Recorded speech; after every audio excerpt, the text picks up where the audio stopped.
Perfect. Welcome everyone to the Licensing Committee, Wednesday the 23rd of April. I am Councillor Emily Strodwick, the Chair of the Licensing Committee. Housekeeping and safety information. If a continuous fire alarm sounds, please evacuate the room and public gallery by the stairwells. Do not attempt to use the lifts. Please assemble at Queen Victoria's statue in Guildhall Square. In order to comply with the Guildhall Trust Fire Marshal regulations, anyone who signed in at the Guildhall reception desk should sign out when leaving the building at the end of today's meeting. This meeting is being live streamed, including those making deputations. Please can everyone use their microphones and remember to switch them off when you have finished speaking. Otherwise the camera will remain on you. Members of the press and public are also permitted to record the meeting on the understanding that it neither disrupts the meeting nor records those stating explicitly they do not wish to be recorded. Let's start with introductions. I'll start with councillors first. If we go with Councillor Hunt, please. Good morning. I'm Councillor Lee Hunt. I represent Nelson Ward, but I'm also here with my community safety hat on as well. I'm Dave Ashmore. I'm one of the Fratton councillors. Councillor Stuart Brown, also for Fratton. Councillor Hugh Mason, St Jude Ward. Councillor Ian Holder, St Thomas Ward, and just let you know, Chair, I need to leave at 12:30. Councillor Benedict Swan, Copner and Anchorage Park. Councillor Raymond Dent, Cotton Ward, which includes Anchorage Park. Councillor Chris Dyke, Paulsgrove Ward. Councillor George Madgwick, Paulsgrove Ward. And then I'll go to officers. Ben, please. Good morning, everybody. Ben Attrell, I'm a solicitor employed by the council. Nikki Humphreys, Licensing Manager, Portsmouth City Council. Daniel Williams, Public Health Principal, Portsmouth City Council. Colin Pollard, Hampshire Police. Good morning, PJ Vincent, Hampshire Police Licensing. Anna. Good. Oh. Anna Martin, Democratic Services. Yinka. It's all right. After you. Good morning. Yinka Deniran, Councillor for Charles Dickens Ward. Perfect. And then Councillor Charlotte Gerarda was going to do a deputation, but she has sent her apologies. I've also got apologies for Councillor Abdul Qadir and Councillor Tom Coles. I think that's everyone else is here. Members, any declarations of interest? No. Chair, yes, just the fact that I have a licensed premises in Portsmouth and I'm a DPS holder, but nothing prejudicial. Perfect. Amazing. I will pass over to Nikki for the licence and service review. Thank you, members. This item is on the agenda at the request of the Chair of the Licensing Committee, really to just give you as members an overview of the work of the licensing service over the previous year and to give you some sort of key information that you might find interesting in terms of the way that the service has been working over the past 12 months. Key information for you, obviously. It's good to see that there is a 15% increase in the amount of licences that we issued last year compared to the year before. So hopefully that's showing some growth back into the city. On paragraph 3.2, I've also provided you with details of what we call service requests. These are complaints or inquiries that come into the service for which are predominantly dealt with by the licensing enforcement team. And you will see the comparison from last year to the year before that we have seen a 264% increase on service requests being given to the enforcement team. Some of that increase can be identified with problems in relation to compliance with livery, but there is still an ongoing increase in people coming to us if they've got concerns about matters relating to licensed premises, taxis, private hire. And certainly I, as a licensing manager, will keep an eye on where that trend is going, because obviously we need to make sure that we meet the demand of that team. And in 3.3 members, I can split it down for you so you have a kind of flavour for what type of requests that we're getting into the service, and perhaps no surprise to you, probably that private hire is the largest service that is demanded from us. And again, 3.5, it's just showing growth in terms of the amount of vehicles that we are licensing compared to the previous year. So we've had, for new private hire licenses, we saw a 24% increase compared to the previous year.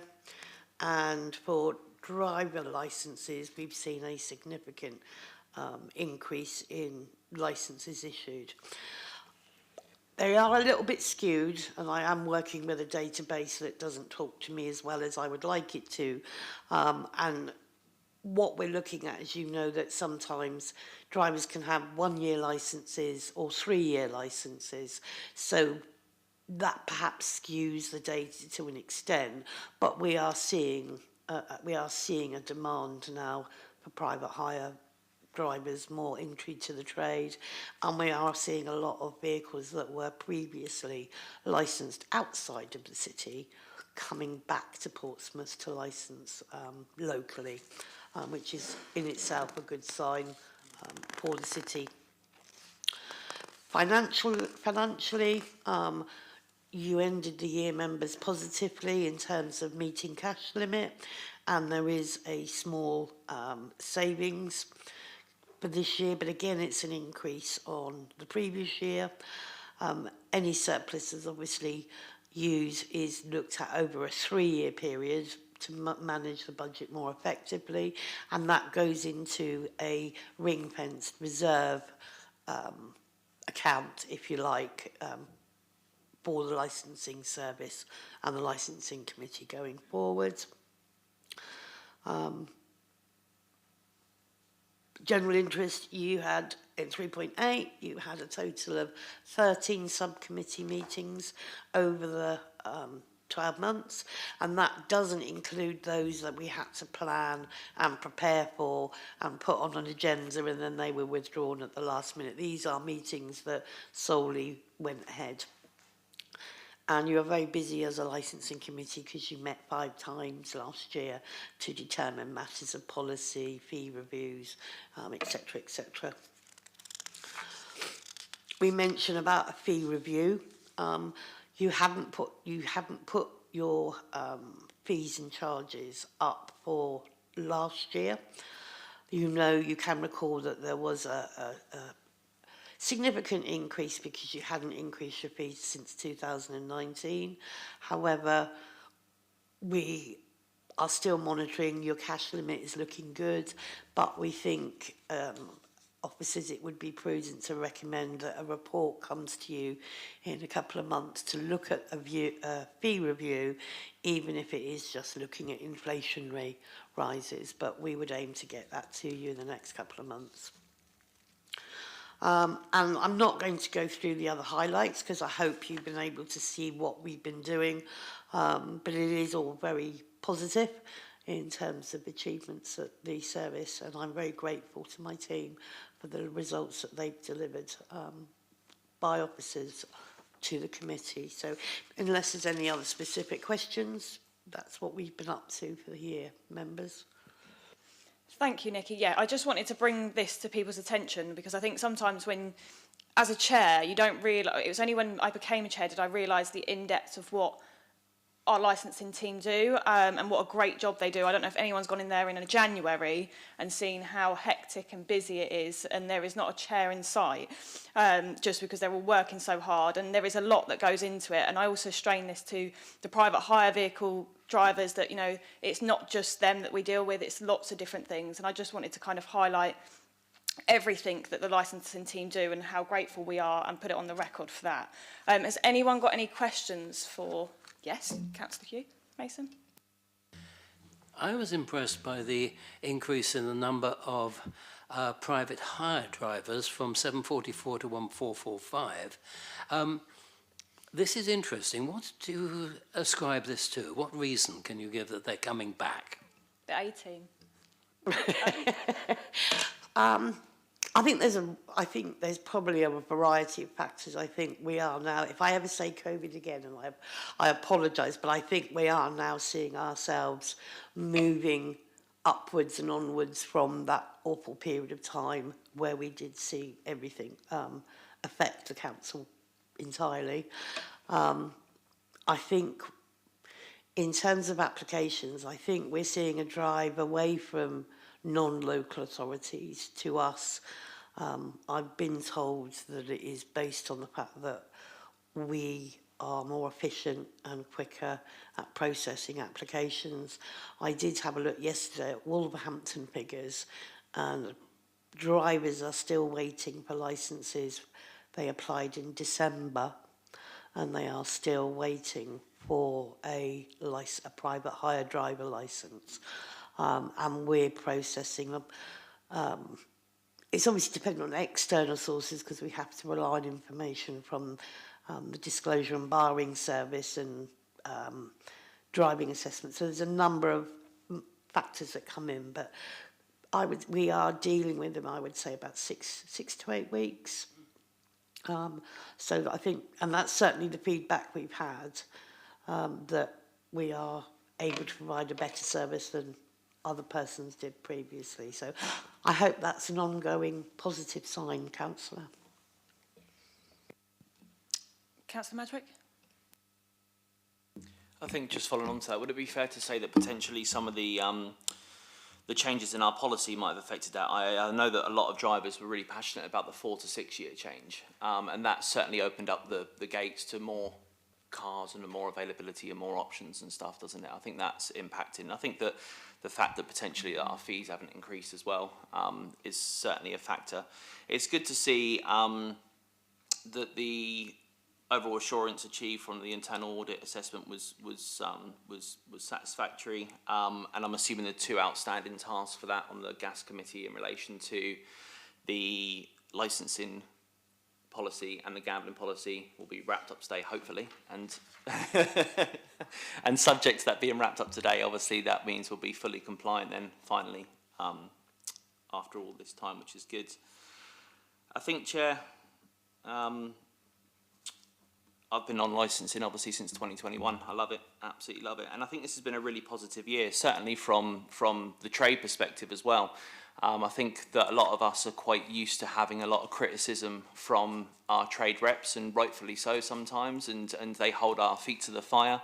But in my experience, in my short experience in licensing over the last 4 years, is telling me that, you know, the trade reps are very happy with how this policy's gone this year. I think we've taken a real proactive approach rather than a reactive, a proactive approach to listen to their concerns. And as a committee, united with all of us rather than kind of party political, we've all collectively listened to their views and made policy changes which benefit the drivers in our city and licence holders in our city. And I think that's a really effective thing of this committee. You know, just to highlight a few things, I think, you know, it's a real, we really should highlight that, you know, only a couple of years ago now, 2 years ago, we had a deficit of 90,000, and now we're, you know, cash positive plus, which is a real achievement of the work that's happening here. You know, I think that, as I said, the minimum age requirements from 4 to 6 years is a really beneficial thing that's made a lot of licensed drivers happy in this city. I think that the review and the amendment of pushing back the zero emissions policy to 2030 was really sensible, and we know that we had a lot of drivers very concerned about that because they're incredibly expensive, and, you know, we reassigned that date to government timescales, which was really, really positive. And as I said to you about the no fee increases, so I think it's been a really positive year. The fact that we've had no challenges as well, no appeals against subcommittee decisions, it just seems really positive, and it's been a really successful year for everybody here, I think, and probably one of the most successful years that I've known. It's just positive all the way through, and I think, you know, I think you're right, Chair, in saying that the licensing team have worked incredibly well. I think, you know, once again, for me, it's always been proactive rather than reactive, and this team is entirely proactive. I think the policies they've taken in relation to catching up on things on Wednesdays is a really positive thing. The fact that they've now managed to book in appointments on Thursdays and Fridays in the evenings, which has helped drivers out significantly as well. I just think it's good. I think it's good. And I hope that we pass the gambling and licensing policy today and we can have a nice wrap up of the year, fingers crossed. But thank you for your time. Thank you. Councillor Hunt? Yeah, woman after my own heart. Following our talk yesterday about bringing this sort of stuff for the information of members, it was very good. It's a good thing to do since we went from the committee style. You know, because what it was, we had a discussion yesterday in my meeting that before, under the committee style of local government, which didn't apply in licensing because it's mostly the same, but councillors didn't get to talk to one another about important issues. So this is good stuff, so thank you very much indeed. The one thing that I raise all of the time now and will continue to raise is the risk to all the good work that Councillor Madrick has just described, and that's local government reform. Are you looking within your business at how, if we have to take in Gosport, Fareham and Havant, how that might impact that? Maybe it would be more efficient, I have no idea, but we may only be 2 or 3 years away from that, and this is a lot of good work, and I wonder how you might mitigate against the probability, as far as I'm concerned, that all this good work will be undone.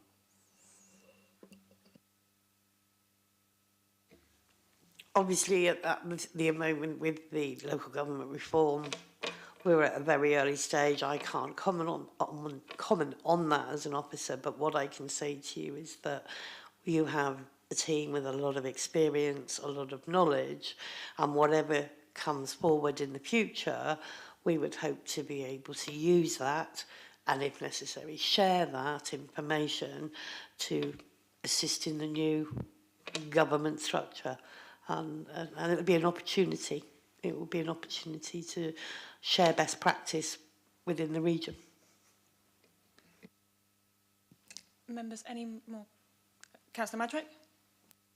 Yeah, I think Councillor Hunt makes an incredibly good point, actually, and I think this is the perfect time to bring it up. I think, you know, other local authorities do have different rules to us. You know, we are known for being a very safe city in relation to our neighbours, and that's no disrespect to them, but we've got licensing policy in place, for example, CCTV, which I know is not a universal thing.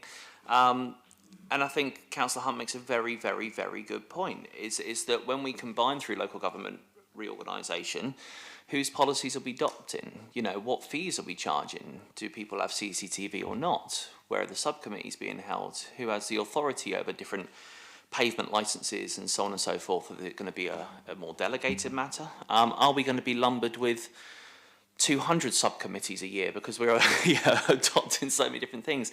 I think, you know, and what's the membership going to be like? I mean, all these questions, of course, we're not going to get answers to straight away, but I think it's really important to start at least thinking about it and discussing it. And I think what might be healthy moving forward into the future or to the next year is maybe for the licensing team to give us a little like this, give us a little report of the differences between our other local authorities, so that as a local licensing committee, we can cross-party look. It doesn't have to be in a public forum like this until it's ready, but we can discuss it as a local authority and we can see what the differences are between each council, so we can think about and start to understand what we could be expecting, and what we don't like, what's our red lines, what's our, because that's going to have to be something that's going to be discussed.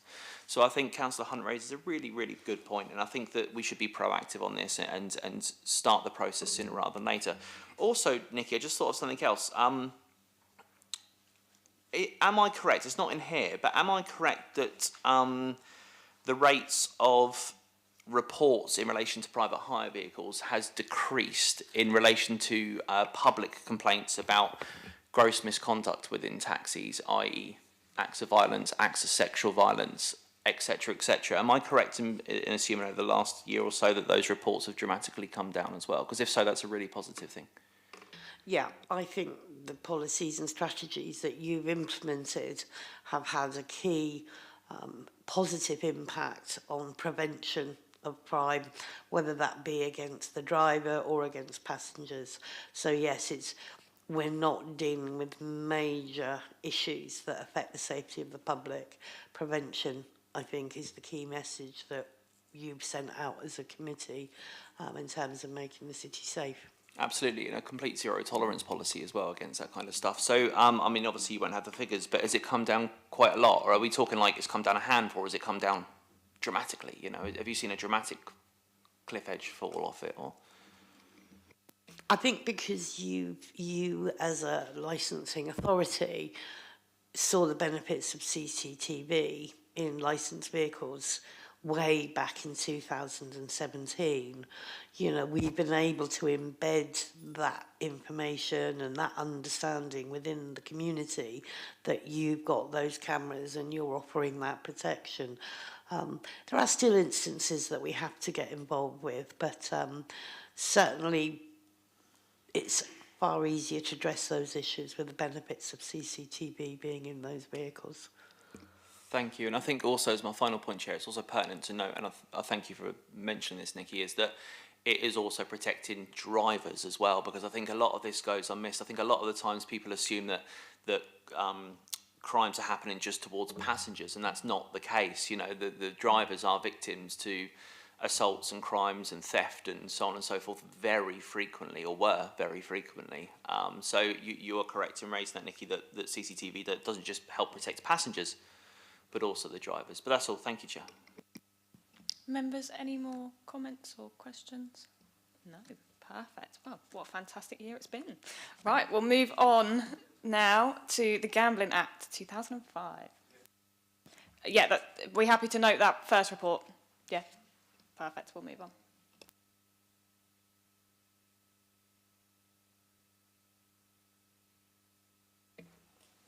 Thank you, Chair. Next item for you to consider today, members, is the Gambling Act 2005 commendation in relation to adoption of the Statement of Licensing Policy. You'll recall that you met in January to confirm formal consultation on the policy under the Gambling Act. That is a statutory requirement on the authority. We undertook the formal consultation and it was wide and extensive. That took place between 10th of February and 24th of March.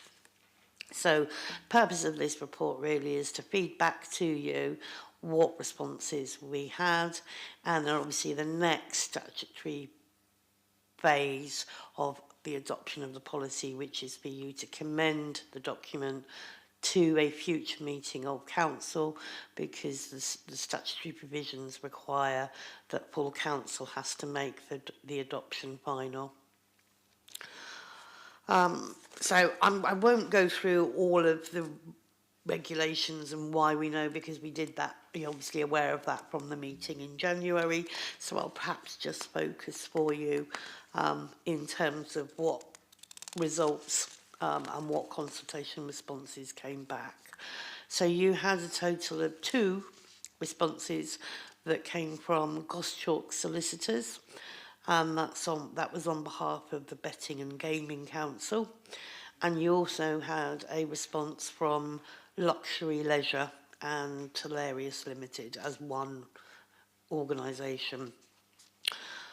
You have a table at Appendix B, which sets out a draft or a summary of their responses and recommendations for you to consider prior to commending the policy. The full copies of the responses are attached as Appendix C. So with members' consent, I think I would suggest that I refer to the consultation responses and take each point in turn and answer any questions that members may have. And I think that's page 91 of your bundle, members.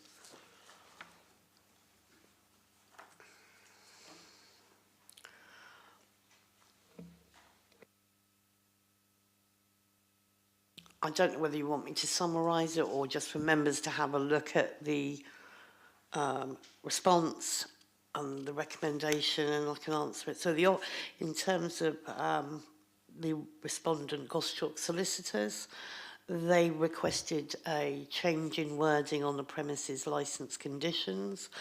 I've recommended to you that the policy as sets out those situations when you as a licensing authority may consider it necessary to impose conditions, and that the statutory guidance under which you conduct the licensing process, it doesn't suggest that mandatory and default conditions will normally suffice.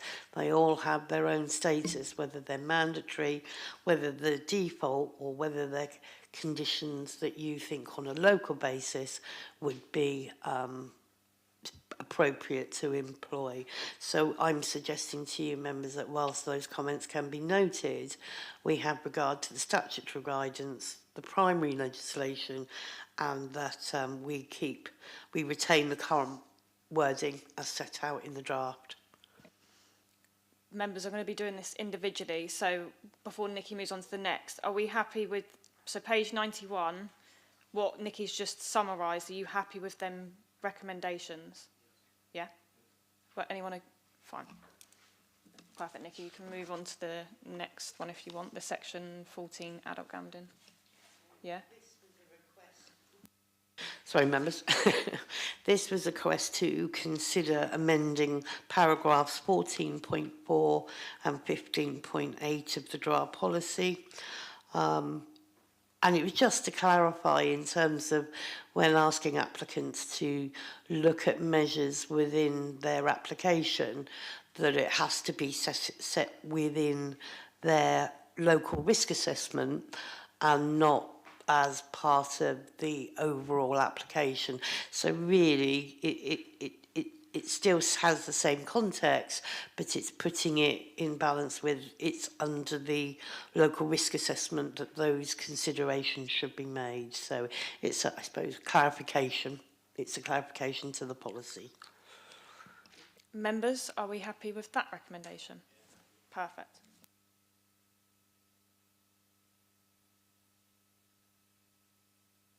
Page 94 of the bundle then, this is about fixed odds betting terminals.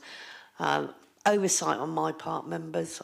When the policy was previously written, there were concerns raised at the time about fixed odds betting terminals and the amount people could potentially gamble.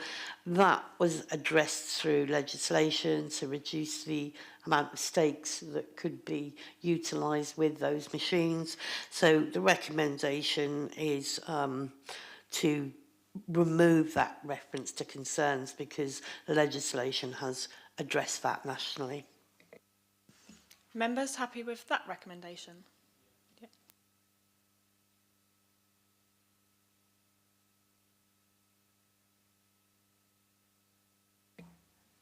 Regulators Code, again, this is to suggest that we do add an additional paragraph into the policy at 1.11, and that's just recognising that the licensing authority will have regard to the Regulators Code. I think it is a statutory obligation, I think, Bennett, but if we clarify that within the policy, that we recognise that that is beholding on us as a licensing authority, and it can sit within the policy as such. Members, accepted, rejected? Yeah.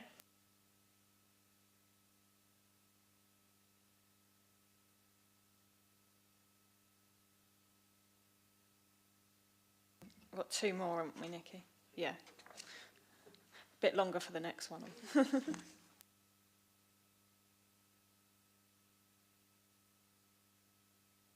Yeah, I think that's recommending in terms of the response received to remove the extended definition that emerged in the policy from 2020. I did try and research back on previous statutory guidance. It could have been at committee stage the last time it was reviewed, but as it's not part of the statutory guidance as it is at the moment, there's no specific reference that within the legislation. I would recommend that you take account of that response and amend as per the officer recommendation. Members, happy? Accepted? Perfect. One last one, isn't there, Nikki? I think. Yeah. Members, this is a nice, easy one. I think this was some confusion on behalf of the respondent. As part of the policy, we provide a list of all the responsible authorities' contact details, and I think the respondent thought that the title of one of the responsible authorities was external to what the statutory list was. It wasn't, it was just a business address that we had for correspondence. So there's nothing in relation to changes because we are following the statutory process in terms of responsible authorities. It was just contact details. And I presume everyone's happy with that one? Perfect. Okay. Now we'll do a vote on the whole policy with the accepted recommendation. Oh, yeah, go on, Councillor Hunt. Can we make a comment? Absolutely, right? you can. Yeah, no. Every time we do this, I always remind people that, great, I love bingo at Buckland. It's great, I enjoy going there and it's fun. I even got a house a little while ago, which is the first time ever, but I don't generally gamble. I don't think it's necessarily a good thing. We must remember how many people kill themselves when they rack up gambling debts and get into terrible problems. And I think we just for a moment, just pause and reflect that we need a strong statement around gambling, but it's incumbent upon especially the large companies to notice when somebody's gambling is getting out of control, and they can notice that. I mean, there's that case of Luke Ashton only recently where the coroner cited a gambling disorder, the first time ever in legal history, cited a gambling disorder as a reason for his death, and other things will happen arising out of that. So I think it's really important that we do understand that when people go in and start loading up machines and pull the handle or whatever they do nowadays, it's really important to remember that it does have an impact on not just the people doing it, but their partners and their children and the quality of life for all of their families and others around them as they descend into, sometimes, rarely, into a terrible situation. So it's just to remind ourselves as we pass this on through that those things go on. Thank you, Councillor Hunt. Members, has anyone else got anything to add before we accept the recommendations and move on? No? Perfect. So if we can go on, are we all happy to accept all the recommendations and then move, well, I have to go to full council first. Do you propose to yes, accept the propose. Do we have a seconder? Councillor Madrick. Perfect. Hands up, please, if we're all happy. Perfect. There we go. Now, the one that's going to take a little bit longer. Nikki, if we could do the Licensing Act, please.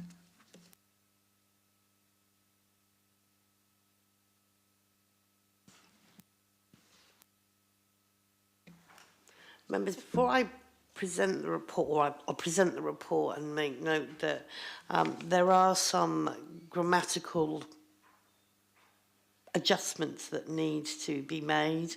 It's a long document and Ben very kindly went through it for me. Now, I have got a list of each paragraph, but they are relating to just grammatical. Would you like me to go point by point against that, or do you accept Mr. Attrell had his expert legal eye? I'm getting shaking heads, but just to confirm, does anyone want that to go through point by point? Are we happy? Yeah, perfect. We'll make sure they're in the minutes and we have a copy of them and I can put in the draft minutes for you. So members, very similar agenda item now for you as regards adoption of Statement of Licensing Policy. This time it is for your Licensing Act 2003 policy. It is a statutory requirement, and again, we're asking you to consider the responses that have been received, approve any amendments, refer this paper to Council, and ask them to adopt the policy as is the statutory obligation on the Council for the policy to come into effect. So Going through the process, we went out on consultation, and it was again as per the Gambling Act. It was extensive. Every single premises licence holder was contacted, every single personal licence holder, every club premises certificate, every designated premises supervisor, solicitors, their agents, and the national companies. So it's kind of a relief to see that we only had 5 responses to the policy as a result of that consultation. And though there were 5 responses, what I would suggest, members, is as we did before, is we go to the policy and we go to the proposed changes and take them in turn.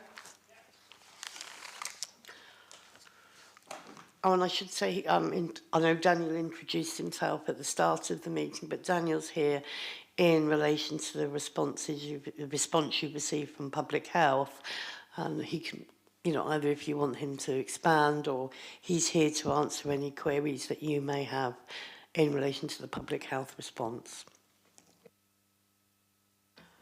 So point number 1 on page 161, members, it was just one of our licence holders within the city just wanted to bring to your attention his involvement in previous campaigns about working with trading standards, and just to note that he took the time and effort to come back to make those comments to you.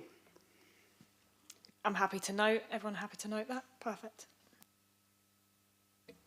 Another error with the change to the fire authority to include Isle of Wight. I hadn't adjusted the responsible authority's title, so again that's to note that Hampshire Fire Authority will now be Hampshire and Isle of Wight, and that will be changed in the policy accordingly. Accepted? Yep. Point number 3, this is in relation to information provided by Economic Development that we're looking currently in Portsmouth the feasibility of a business improvement district. What I'm suggesting, members, is that we obviously know the work of other services in improving the economy overall in the city, but at this point, within the policy, at 10.1, we do make mention of integrating strategies, and that you're aware of the ongoing bid considerations, but we make no amendments to the statement of licensing policy at this time, because your policy is clear that you will look and seek to achieve integration through your work as a licensing authority. Councillor Mason? Were we to introduce a bid, a business improvement district, what would be its implications for licensing, or could be its implications for licensing? I think looking at other areas who have had similar considerations, some authorities have late night levies, so they apply a level of fee to areas where I'd say more intervention is needed. And I know with other authorities the preferable option is for districts or areas to have business improvement, because it's run by the businesses themselves. They dictate what they will do within their area to improve the economy, to improve safety. For us, because we don't have a late night levy, I think it wouldn't necessarily have a major impact, but any improvement to districts and businesses, if it does have a if it has a positive effect on the city, then that in itself allows better promotion of the licensing objectives. So the prevention of crime and disorder, public safety, those objectives could be more highly identified if those districts do come into fruition. Members, any other questions on that one? Are we happy to accept? Yep.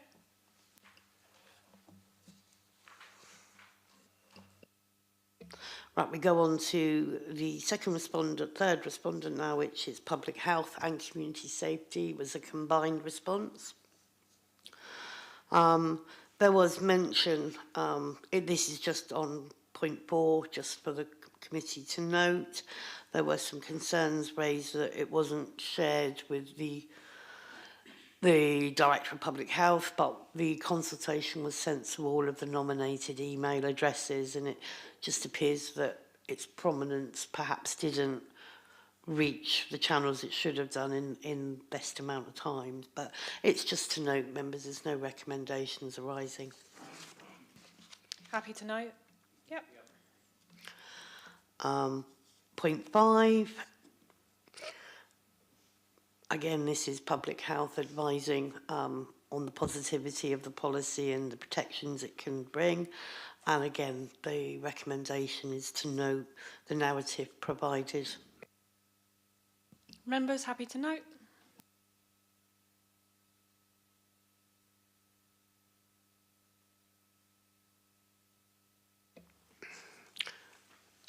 Members, the concerns were raised, point number 6, about the content addressing the health and well-being harms of alcohol had not been carried forward from the previous version to this version.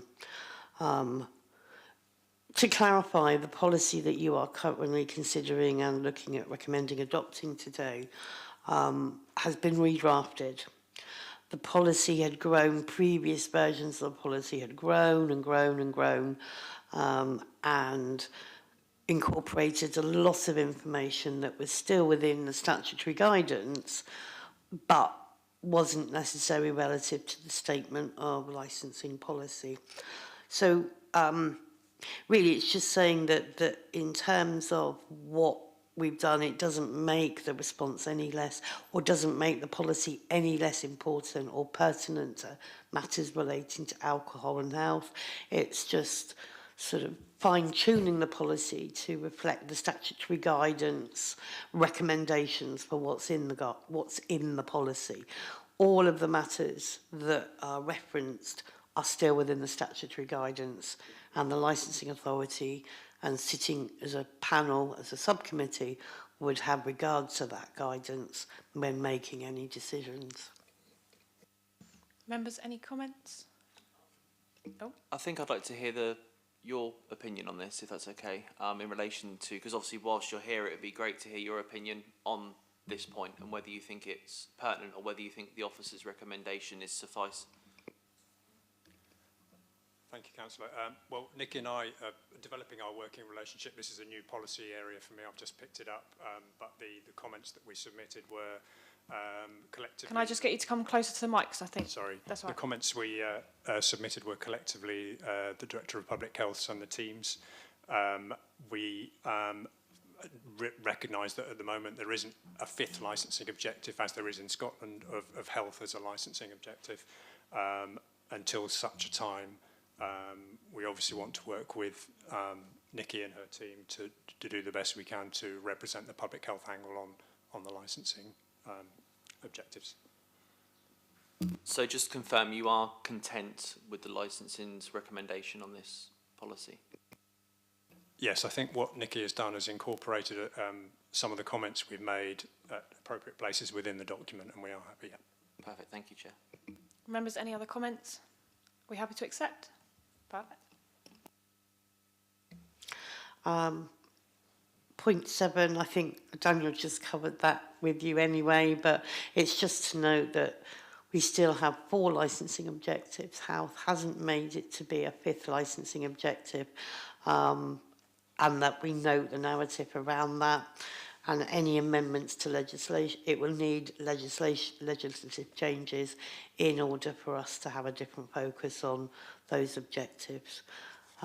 But that doesn't, again, the statutory guidance does have considerations of health, of which you will have regard to when performing your statutory function.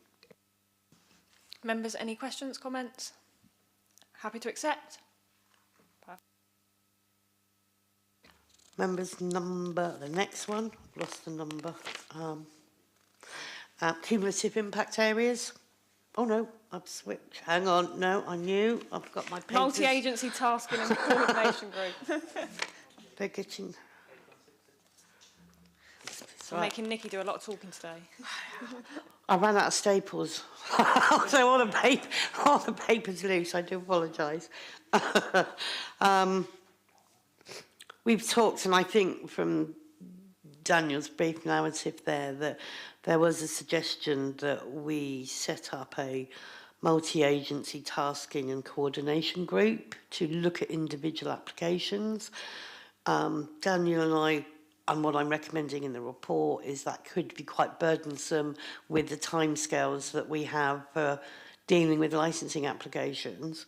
But certainly, I look forward to working with Public Health in the next 5 years to look at it from a more strategic and overarching policy. So, yes, there's definitely work to be done between the services, but I think at that higher level that can greater inform the committee when they make their policy and decisions in the future. Members, any comments, questions? Happy to accept? Perfect.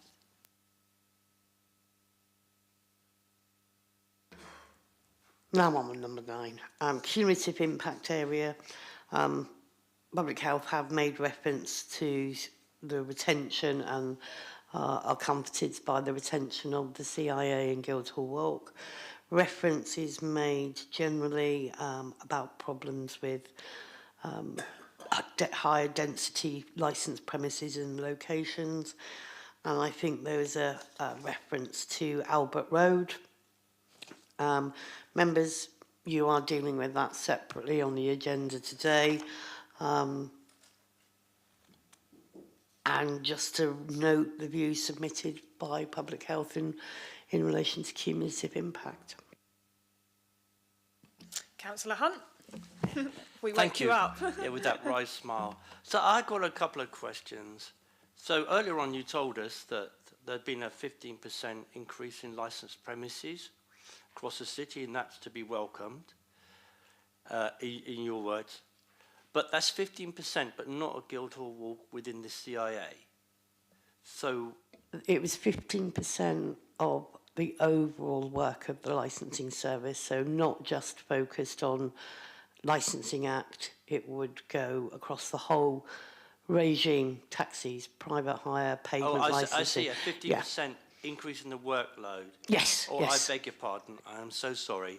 But about licensed premises, do you know where, because they can't be in the Guildhall Walk area because that's not allowed, because we're going to continue with that policy, which is welcomed, obviously. Where are the new licensed premises mostly showing up? Top of my head, we're seeing a lot of the applications are premises transferring to another company, so people move on or they sell their business.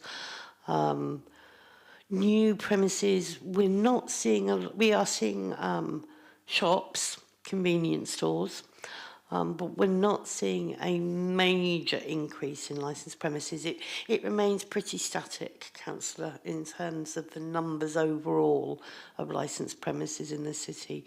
We do have problems with pubs not being able to be sustainable in certain areas, and then they close, and I think that's nationally, and I think you can see that. So we're not seeing a major increase in premises in the city.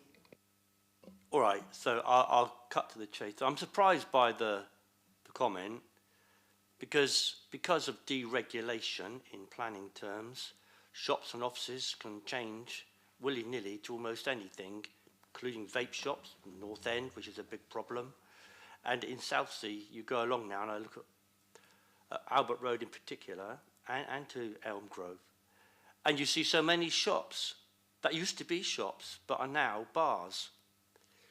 Do you keep any kind of record or note of just how many have gone from shops and offices to these other uses like bars. Use bars in a widest term. I wouldn't have, because I'd have to have that discussion with planning in terms of their uses. We just haven't, we will deal with an application as it stands on a premises. I can certainly, if you're interested in me seeing if I can get hold of information for how many new licences have been granted this year and in what locations, in what wards, I'm able to interrogate our database for you. Yeah, I don't think, year-on-year ones necessarily show much at all because it's steady, as you say. But I think it's over a period of time. And much of this, frankly, is not an issue for licensing. You just look at whether or not it's suitable as premises. You look, license. That's what the licensing authority does. It's the deregulation of planning that is the real issue here. So that, as I say, I'm making a point here, that's all. I can't do anything about it. The licensing authority can't do anything about it. It is just deregulation of everything that is causing so many problems. Deregulation of taxis, deregulation of all sorts of things.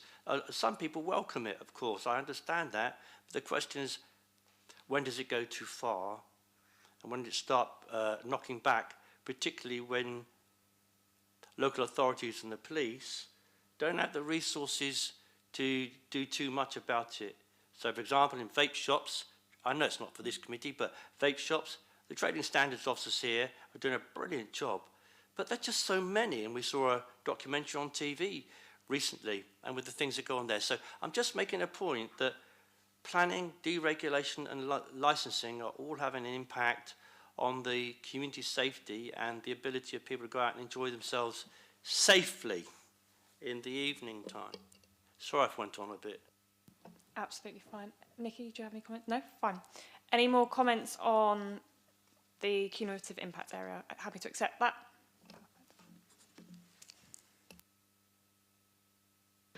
Shall I move on, Chair, to point number 10, references minimum unit price. Just to note that there are mandatory conditions that are applied to different types of licences, the predominant one being alcohol licence premises, and there is actually mandatory conditions imposed that alcohol, sales of alcohol is banned below the permitted price.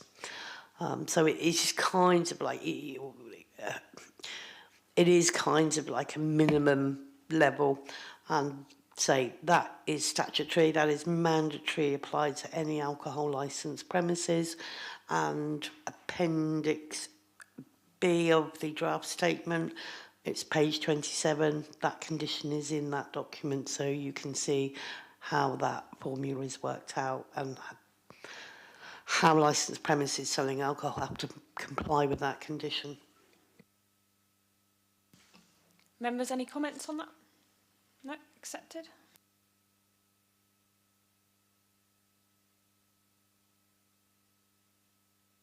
Perfect. It's community safety is the next one, isn't it? Is that the next one? Yeah. Page 169.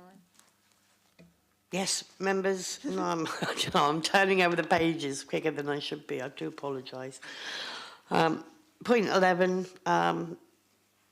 recommendation is to note the reference within the response to the safety survey. Members happy to note, or any comments? Councillor Hunt, you got any comments? Yeah. I'd like to thank the police because, they get sometimes but they're using public space protection orders really well. They're doing them surgically. They're looking at the evidence. And it's most impressive, when as a local councillor, you get fed back information from the officers that are, or the officer that is tasked with actually implementing things like this. So it's very welcome, and I'd like to thank the police and the community wardens, everybody else, for what they do around this, including CCTV, the unsung heroes. I'm sure the whole committee is behind you with that, Councillor Hunt. Any other comments or questions? No? Are we happy to accept? Members, next item, amendments to paragraphs 9.13 and 10.1 and safer streets. You'll see the recommendation there is to amend paragraph 9.13 of your draft policy as per the recommendations of Public Health, and they're set out in the officer recommendation. Any comments, questions? Happy to accept. I might get everyone to stand up to accept because we're all falling asleep here. Perfect. Accept. Not that many more, I don't think. Oh, no, there is. Carry on, Nikki. 13, I'll speed up, Chair. Point 13, the recommendation is, again, as we talked about, integrating strategies. We recognise that there are a number within the city, but we don't sort of put specifics. Note the response, but no amendments to section 10 at this time.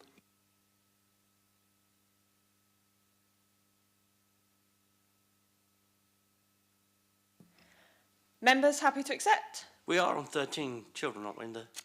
Yeah, we're on, yeah, 13. Yeah, all right. Yeah. On that, on the grounds that we're thanking everybody, look, it's you see shop workers around the city challenging on this all the time, and in the pubs and bars. It's impressive.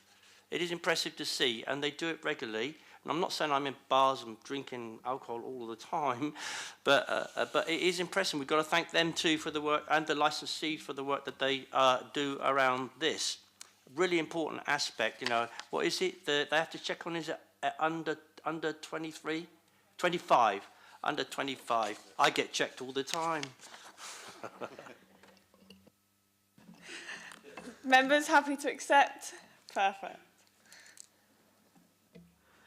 14, recommendation to add an additional paragraph into Appendix D in relation to the cumulative impact area, relating to additional supporting information as set out in that recommendation.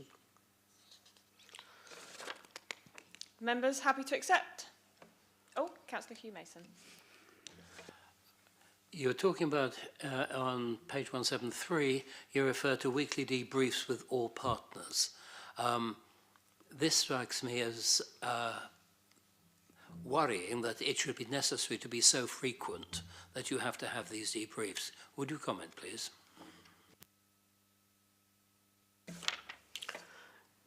So this set of comments came from the community safety officers, and it wasn't actually something that I put together. We combined the responses, which is why there are so many of them. I can't really comment on that frequency, but I could go back to the community safety officers and bring that answer back. Because 52 times a year, it does seem a lot, and if that is necessary, it does give me cause for concern. Chair, if you don't mind if I just step in on that. So the police have a weekly meeting every Monday with partners, including on occasion community safety, but also Portsmouth University and other police departments.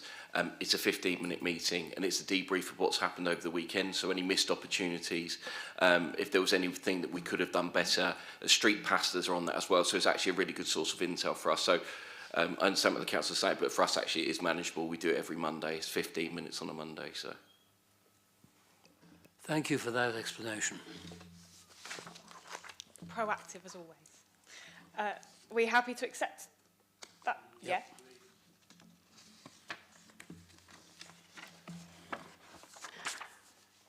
Members, the next section from points 15 to 25, this relates to the previous licensing policy, where there was a lot of superfluous information about how we deal with applications, what considerations are being taken into account. And as I mentioned previously, they are still contained within the statutory guidance, they are still relevant considerations, but having regard to the recommended stance for the statement of licensing policy, they sit within the guidance and they shouldn't sit within the statement of licensing policy. That's the overarching position that we've taken in terms of stripping out the policy, so it's more focused on the best practice or the statutory guidance recommendations. So I don't know whether you just want to go through those members, and rather than me going through everyone, if there's any ones that you particularly have an issue with. Councillor Madrick? I was just going to say, Chair, if this is connecting between 15 and 25, maybe we could take the vote on them as a collective, if that's legally compliant, Ben. And I'll have a quick glance through now, see if there's any further questions. I'll give everyone a couple of minutes just to go through them, just to see if you've got any questions and let Ben answer that. Yeah, I mean, you're not really taking a vote at this stage anyway. You're just indicating whether or not you've got any particular objections to anything as we're running through things. So it should be fine. I'll just give everyone a couple of minutes then just to have a glance through. If there's anything that sticks out, just I think shout. Maybe, Chair, I'll just take the opportunity to just add to what Nikki's been saying about the approach in redrafting the policy. I think it's important to stress that I think the aim of Nikki in paring it down is to reduce the amount of regurgitation of statutory guidance within the policy document. It doesn't remove or reduce the weight of the point, if you like, behind the text, because it's still there as the statutory guidance, and as Nikki's made clear, the committee has to have by law consideration of the statutory guidance when it's making its decisions. So hopefully that adds some explanation to the process.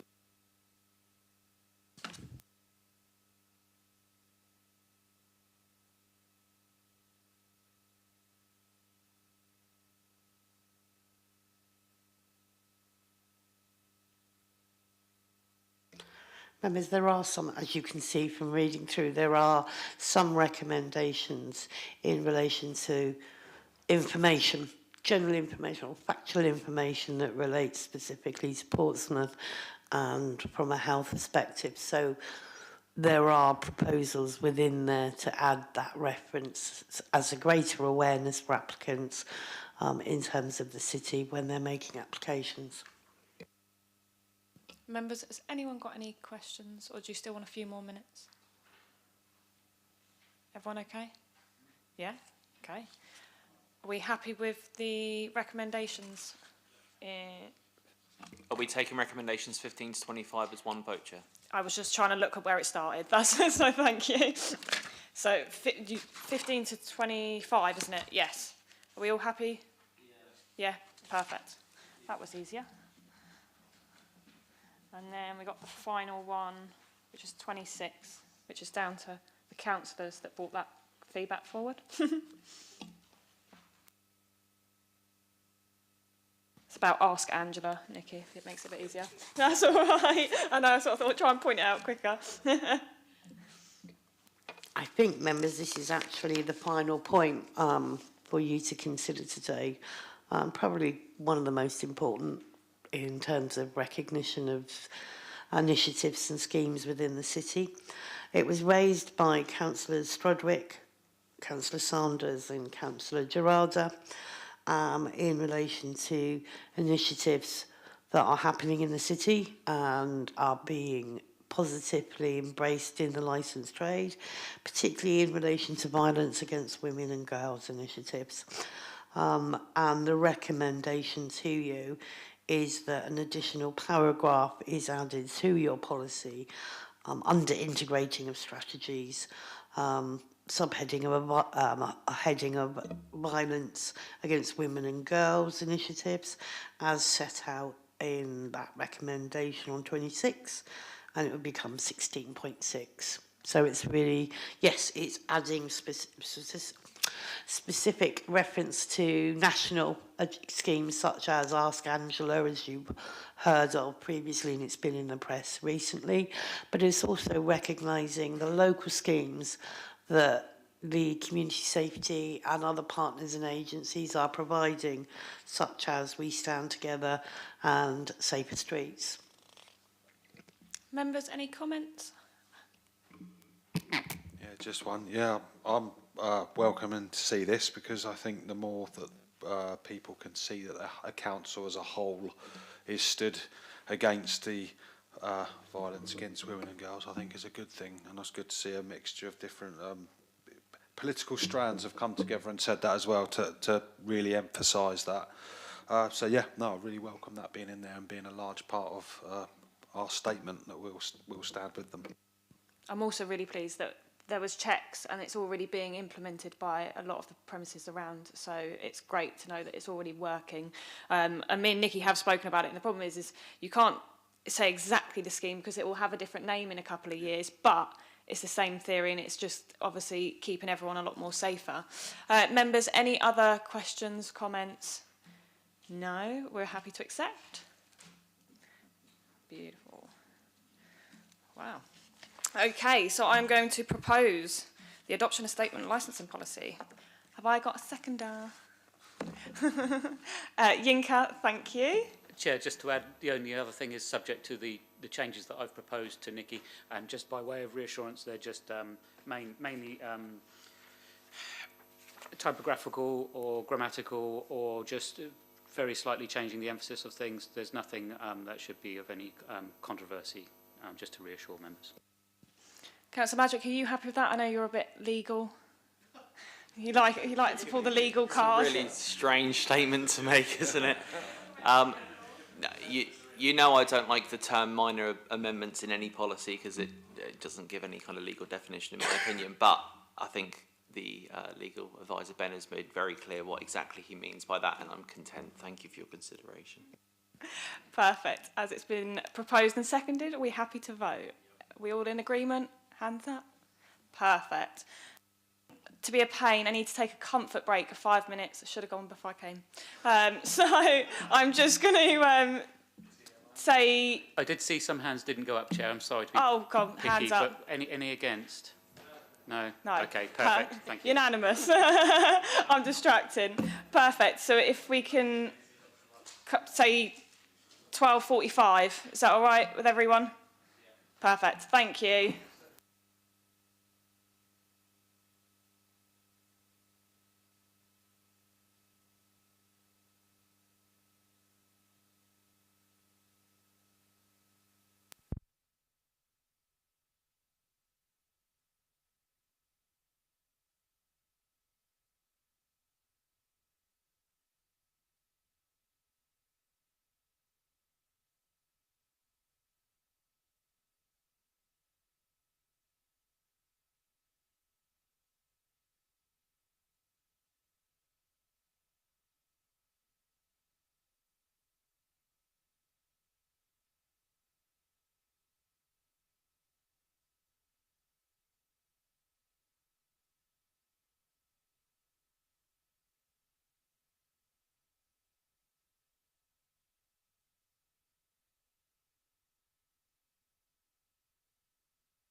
Welcome back, everyone. So we're going to move on to the final piece on the agenda, update of police alcohol-related crime and disorder analysis. We've agreed to go to the police first, and then if Nikki needs to jump in, she will, if that's all right with everyone.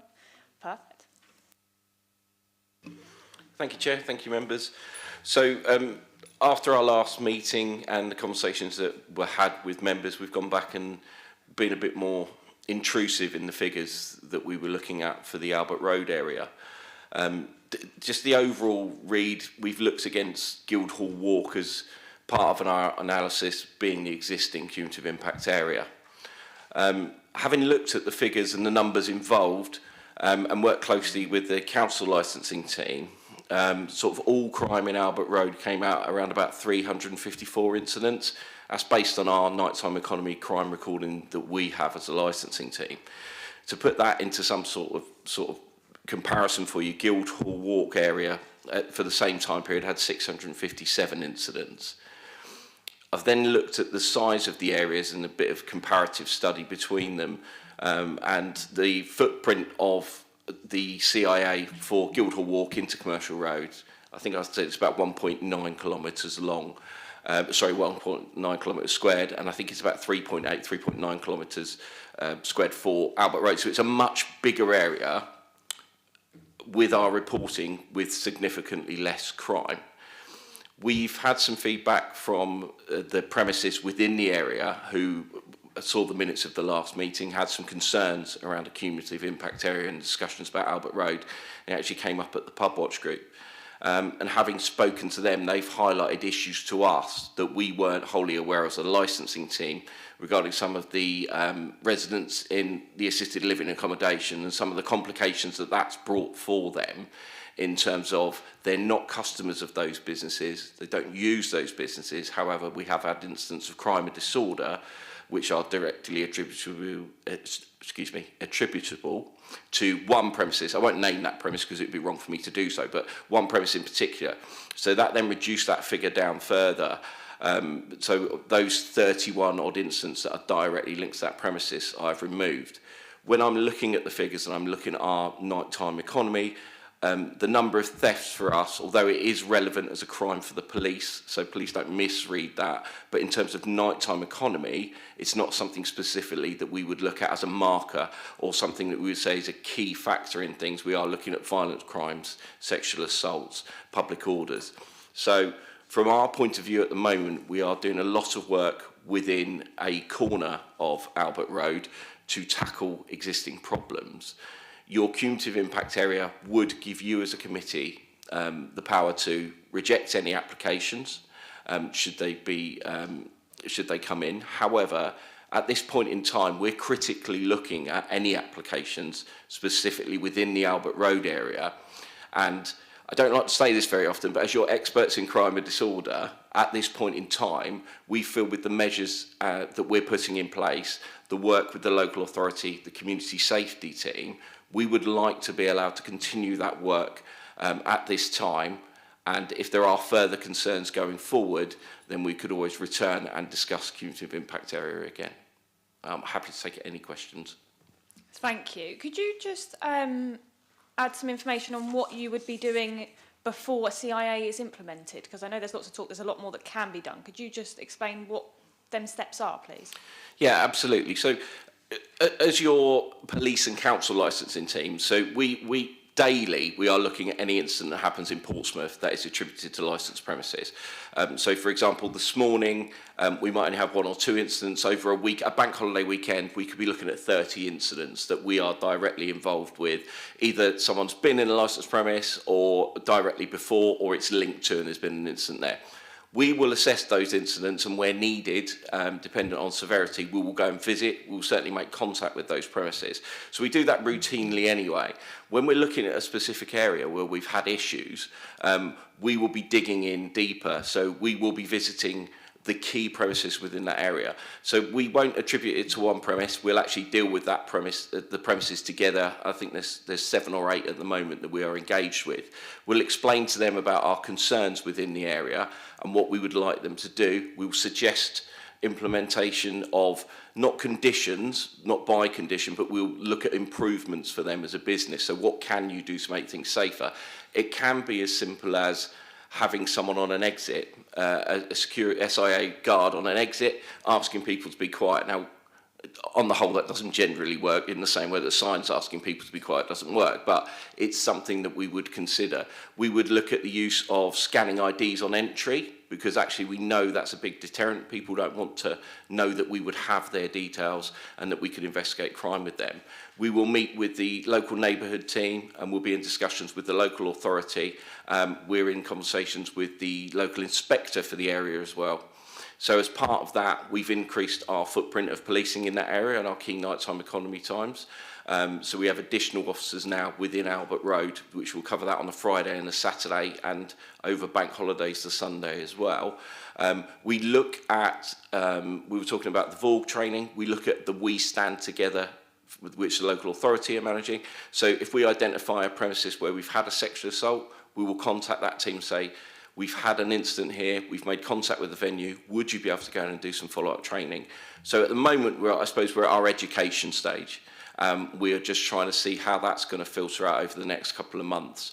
And it could be that actually at some point we do need to reconsider a CIA, but I think we would like to be allowed to continue that work with the local authority, community safety, and the street pastors going forward to try and improve that before we need to start looking at, I suppose I would look at a CIA as more enforcement. We're still objecting to licence applications, and in fact you're aware of one that we would have next week. So if we are seeing someone that is extending hours and we believe that that will lead to further crime and disorder, we'll object. So therefore the necessity for the committee to have to refuse is not there. We are looking at these things intently at the moment. So any future applications that come in for new premises, we'll be doing exactly just that. And most of what we're seeing at the moment, as Nikki alluded to earlier, is extensions of existing applications. We're not seeing lots of new ones come through. Yeah, I did a subcommittee last week and it was quite strange that their closing times were earlier on a Friday and a Saturday. So, but I guess that's with working together and kind of trying to help. Members, has anyone else got any questions or comments? Councillor Hugh Mason first, please. 319 of the report, you're talking about the ongoing monitoring of the Albert Road nighttime economy being undertaken. Who is undertaking the monitoring? How is it being undertaken? And how are you using the monitoring, the responses which you get? Yeah, thank you, Councillor. So we, as I said before, we look at our daily checks. So we will have, there's an administrative lady that works within our team. She will be looking every day at any incident that's reported to police that's happened across the previous 24 hours. That information is then filtered into what is relevant to us as a licensing team. Is it attributable to a premises? But we will also then meet on a Monday with other partners. So we will meet with the street pastors, Portsmouth University, the nighttime economy inspector who's responsible for those patrols. Based on that information, we will then look at, do we need to go out and visit these premises? Is there an identifiable feature here? Is it an identifiable problem? For example, we recently had an issue with what we thought was glassware coming into Albert Road, leaving a premises, which we know is extremely dangerous. But we will instantly, we will instantly go to that premise, we will have that conversation. Another example was a drinks promotion that was going on in one of the premises. Colin went out and did a visit, had a conversation with them. They've removed that drinks promotion because we think it might be a problem for them and actually adding to the existing problems there. We meet with Nikki and her team. We have meetings every day because we're in the same office, but we regularly meet to have conversations about what we're doing, tackling it. And on top of all the work that we do, not to take away from what Nikki's team does, her own officers will go out and do visits as well. So they're getting a lot of visits from us. And actually, what's great is because we go out in plain clothes, it's really easy for us to identify the risks and the problems. We're not going in high-vis jackets. They don't know when we're coming. We do unannounced visits all the time. And surprisingly, we're relatively well welcomed. So that's great news. Councillor Hunt? Well, yeah, great. So I'm glad I raised this last time. And I'm glad that you guys has prompted the police. I know that the commander here is really responsive, and he takes everything very seriously, and so his troops do too, of course. But it is still very worrying to see the number of crimes of all sorts going on along there. It's very interesting that you've been able to actually drill down and look at some of the catalysts for these crimes around certain premises, which I know very well about. I remember intervening with one last year where the shop manager, licensed premises, was struggling with 2 women who'd stolen loads of alcohol. Food, you go like, oh, okay, you know, not okay, but, you know, but it was all alcohol. And me and Richard followed them back to Waverley Road. And when we got there, we were met by 6 men armed with hammers who attacked our car. I have to say, we called the police, it was terrifying, and I'm sorry, the police didn't come from start to finish.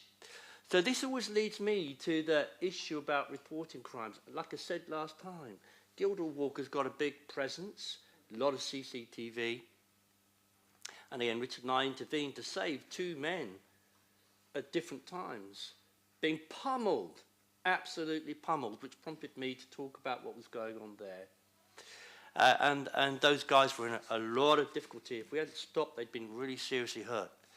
So, but because there's also a different community there, which we just alluded to, perhaps these things go unreported.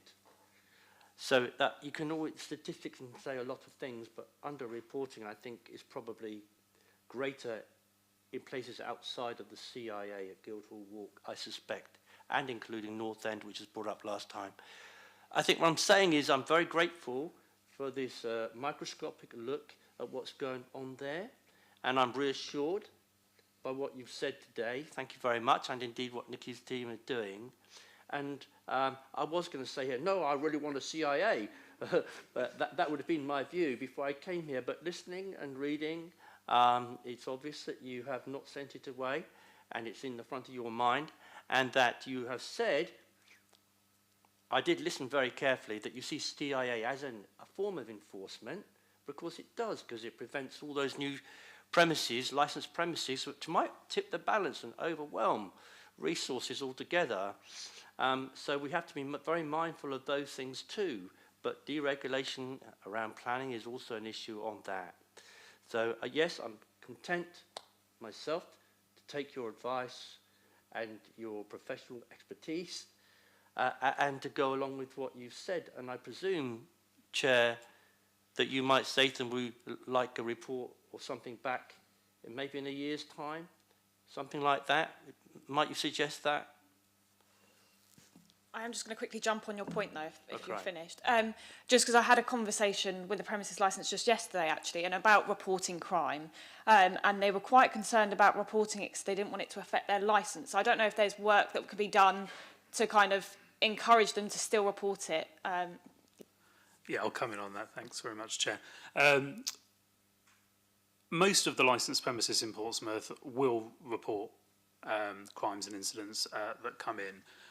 It's understandable that there might be those that aren't necessarily fully aware of the positives sides of that, and they might consider that they get a black mark against their venue. But what we see quite consistently in Portsmouth and elsewhere are venues who generate a volume of reported incidents to police, but those reported incidents might be, and are on occasion, related to the implementation of really positive prevention measures which promote the licensing objectives. I'll give you some examples of some that I'm very familiar with. It's not uncommon for somebody to approach a licensed premises already in drink, and for the licence holder, quite rightly, or their teams, to refuse entry to that person. But that person doesn't simply accept that decision and walk away. And so what that can do is that can escalate into I don't like using terms like low-level crime because all crime is serious, but let's say a common assault where somebody has put hands on somebody without causing any kind of an injury that then gets reported to police. And those venues where we have many incidences of that sort of complaint or report coming through are simply putting those appropriate measures in place. It might be they find somebody who has had too much to drink on their premises, and we would always hope that premises have measures enough in place to prevent intox, but we all know the nature of intox. It's not all preventable, and so the Act requires them, once they spot those signs of drunkenness, to make the refusal and then to move that person on. And that now extends to being very aware about the vulnerability of these individuals as well. And there's many different wonderful processes and policies that different venues have for managing that. But again, when you tell somebody their night's over and they've got to leave the licensed premises, they don't always simply accept that information, and that can then become a reported crime linked to that venue.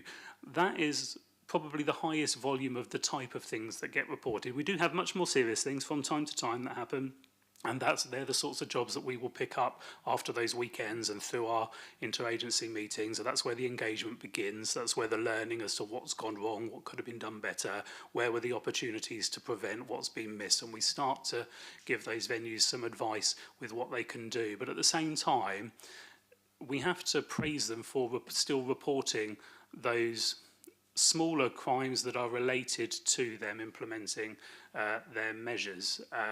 Certainly with the new pub watches that we've got popping up through Portsmouth City Pub Watch, it's been going just over a year now, so we have a great forum for interagency communication in order to encourage that type of reporting and give some reassurance around, it's not a black mark. In fact, if we get reports from people who have left your venue that there was a significant crime in your venue that they came and brought to your attention and you didn't contact the police, that is a black mark, because that means you're trying to hide the fact you've got crime and disorder and you're not necessarily then addressing that problem moving forwards.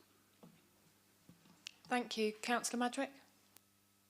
Thanks, Chair. I just want to crunch down these figures ever so slightly, because obviously it says 542 and then 796, and then obviously removing the crimes that are not specific to nighttime economy brings the numbers down to 657, and removing the local housing one brings it down to 354. So I think, crunching those numbers, I think it's really important, and I wish the report did state this. Based on the kilometres, obviously Albert Road's got a square kilometre of 1.81, 3.98 square kilometres, and Guildhall obviously significantly less. Just crunching those numbers, if you divide that amount by the square footage, it means that Guildhall Walk has 413 crimes per square kilometres, but Albert Road only has 88 crimes per square kilometres, which I think is a lot of a differing figure to what those initial ones say in the thing. And I think it would have been helpful in the report to have a square kilometre differentiate, because it shows a different picture, which means that Guildhall Walk has 4.7 times the amount of crimes that Albert Road does. So that's not to take away that Albert Road shouldn't be monitored and blah, blah, blah.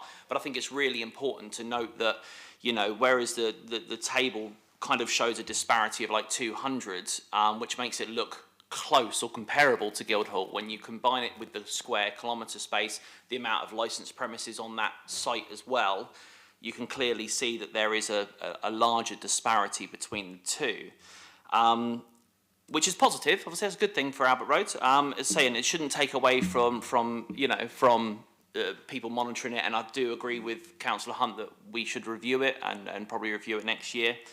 What I am going to suggest, Chair, is that we add in a secondary recommendation, just noting recommendation, that's all, because the news and the media will definitely pick up on what we're talking about today, and I think that they like to use the worst figures possible, and I think that they'll probably highlight the 542 and the 796. So I'd like to add in, if I have a seconder anywhere, add in a noting recommendation that just notes that the square kilometre square. So it just says that that the committee notes that the nighttime economy crime rates for Guildhall Walk are 413 per square kilometres, and for Albert Road it's 88 crimes per square kilometres, because I think that's really important to the news report it, because they are going to report this, let's be honest. They report it factually and evidence-based rather than a skew of data. So I don't know if I've got a seconder for that, but if I do, I'd like to put that forward as a recommendation. Councillor Hunt. Yeah, I don't really care. I mean, what it is the fact is that the guild. Don't disagree with Councillor Madgwick. I'm not going to do the maths. I leave that to professionals, and I'm sure he is. It's what I raised earlier on. You know, there isn't as much police, not nearly as many. We could do the stats on the police. How many more police are there in Guildhall Walk per square mile compared to North End, compared to Albert Road? We could do that stat as well. So it's all, you know, they all talk about stats and it's the experience in it. What I'm pleased about, regardless of anything, is the more grown-up approach that we're seeing compared to many years ago. And Mrs. Humphreys will remember when we had a licensed premises in Old Portsmouth at Gunwharf, where 2 kids died. One week, the one went over the water into the drink, and he drowned because he was in so much drink. And then the next week, a lad was going back to his digs, both from up north. He climbed the railway fence and got electrocuted. He was so drunk. And then blow me down if the next month another kid didn't fall over into the water. And we had a big meeting. I called in the police. I called in the licensing inspector, a woman at the time. She was furious with me. That how dare I tell her, she went bright red, how dare I tell her how to do her job? Well, I wasn't. I just said to her, if you were doing your job, then we wouldn't have 2 kids going home from Portsmouth in coffins, would we?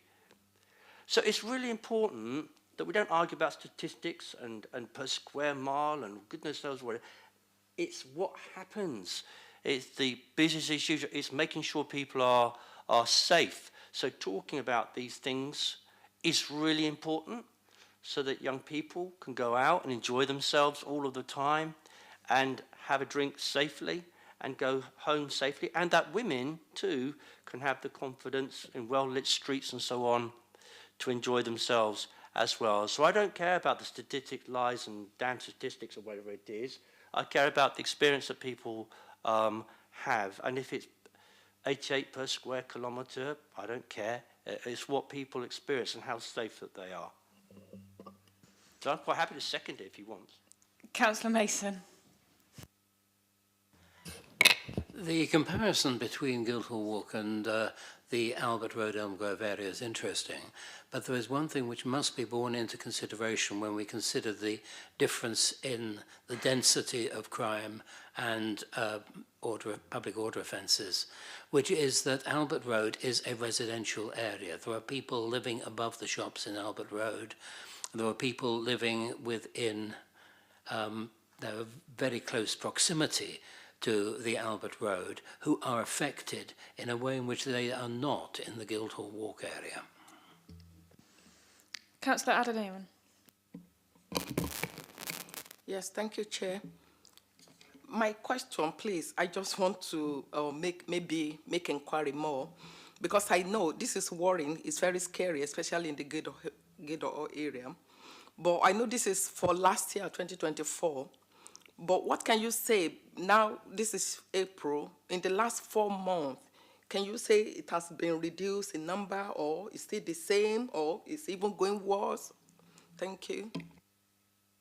Yeah, I don't have those figures to hand at the moment. What I can say is year on year, we are seeing a significant decrease in terms of incidents within the Guildhall Walk, and that's a mixture of things. It's the CCTV, it's the community safety teams, it's the street pastors, it's the security, the SAA on doors and stuff. So I don't have the exact numbers, but I know that year on year the numbers are reducing in terms of, and again, I go back to Councillor Hunt, reported crime.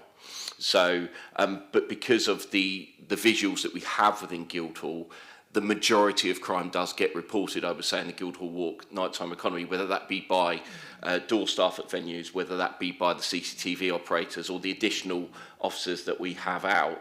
So although I don't have the exact numbers, the numbers are dropping, and actually those areas are being tackled and challenged. So I hopefully feel safely assured that we are working and continue to work in that area with all the other agencies to try and reduce that even further. One assault for us is one too many, essentially, and we will continue until there is nothing. Unfortunately, I don't think that will ever happen, but we will just keep going.